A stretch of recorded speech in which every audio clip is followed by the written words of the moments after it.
Պատրաստ են գործընկերներ։ Ձեր թույլտվությամբ մի կարճ հանգամանք նշեմ, այնուհետև սիրով նաև ձեր հարցերին կպատասխանեմ։ Այսօր Հայաստանի Հանրապետությունում քաղ բանտարկյալ հանդիսացող մեր գործընկերը Դավիթ Ղազինյանը հանդիպել է հերթական իրավունքի նկատմամբ նսեմացնող, ինչ որտեղ ծաղրող վարքագծի։ Ներկայացնեմ շատ հստակ ինչ է տեղի ունեցել։ Քննչական մարմինը, դատախազությունը քաջատեղյակ լինելով, որ այսօր Դավիթ Ղազինյանը ձեռք է բերելու ազգային ժողովի падգամավորի կարգավիճակը, հասցրել են կայծակնային, ռեկորդային, աննախադեպ արագությամբ գործը ուղարկել դատարան։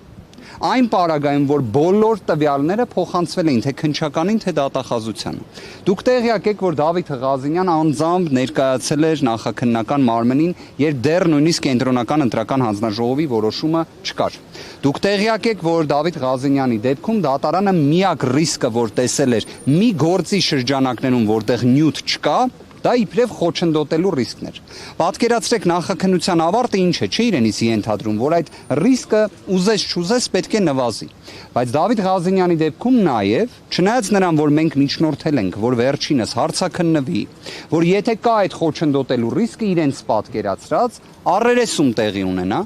ոչ մեկը չեն արել։ Ինչի չեն արել, որ մինչև այս նիստը գործը ամեն կերպ ուղարկեն դատարան, որ երբ այս նիստը ավարտվի եւ մեր ձեռքի տակ լինի այլևս արձանագրությունը նրա վերաբերյալ, որ Դավիթ Ղազինյանը падգամավոր է եւ չի կարող լինել կալանավորված, վերջիններս ասեն իրենք լիազորություն չունեն։